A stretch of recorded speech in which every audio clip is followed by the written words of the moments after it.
BNP এখন অদৃশ্য শক্তির উপর বিশ্বাস করা শুরু করেছে। তারা এখন তাবিজ দুয়ার উপর ভর করবে বলে মন্তব্য করেছেন আওয়ামী লীগের যুগ্ম সাধারণ সম্পাদক ও পররাষ্ট্রমন্ত্রী ডক্টর হাসান মাহমুদ।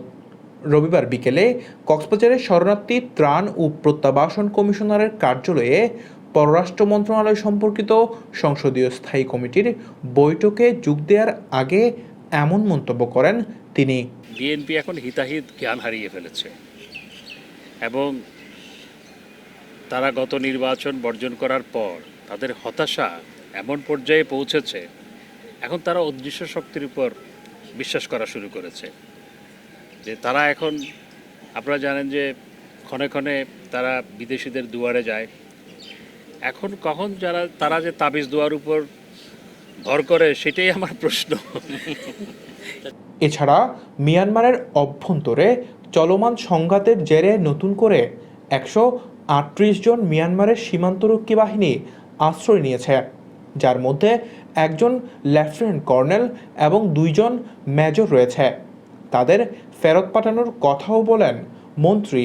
কিন্তু নতুনভাবে আরও 138 জন বাংলাদেশে পালিয়ে এসছে। তন্মধ্যে একজন লেফটেন্যান্ট কর্নেল, 2 জন মেজরও আছে।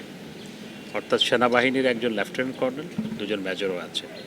তাদেরকেও আমরা একই প্রক্রিয়ায়, অতীতে যেই প্রক্রিয়া আমরা তাদের ওখান থেকে পালিয়ে আসা বিজিপি অর্থাৎ মায়ানমার বর্ডার গার্ডের সদস্য এবং সেনাবাহিনীর সদস্য সহ যারা পালিয়ে এসেছিল তাদেরকে যেভাবে আমরা ফেরত পাঠিয়েছি, একই প্রক্রিয়ায় আমরা এখন যারা পালিয়ে এসছে তাদেরকেও আমরা ফেরত পাঠাবো।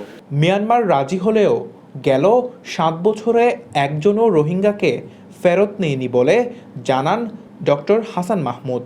আমরা সবসময় লক্ষ্য করছি যে মায়ানমার সবসময় তারা এগ্রি করে যে তাদেরকে ফেরত নিয়ে যাবে, কিন্তু কার্যত গত প্রায় 7 বছর সময়ের মধ্যে একজন রোহিঙ্গাকেও তারা ফেরত নেয়নি। জাতীয় সংসদের বাইরে প্রথম কোনো সংসদীয় কমিটির সভা শেষে পররাষ্ট্র মন্ত্রণালয় সম্পর্কিত সংসদীয় স্থায়ী কমিটির সভাপতি ডক্টর AKM আব্দুল মোমেন বলেন, স্থানীয়দের বাদ দিয়ে যদি কেউ রোহিঙ্গাদের চাকরি দেয় তাহলে তাদের শাস্তির ব্যবস্থা করা হবে। স্থানীয় লোকের চাকরি এই রোহিঙ্গাগুলো নিয়ে যাচ্ছে। তা আমরা সেই জন্য বলেছি যে যদি কেউ চাকরি ওদের দেয়, যারা দিবে তাদের শাস্তির ব্যবস্থা করতে হবে। যারা বিদেশে করে, যে এমপ্লয়মেন্ট দিবে তাকে শাস্তির ব্যবস্থা করতে হবে এবং যে নিয়েছে তাকেও তো শাস্তি দেওয়া হবে।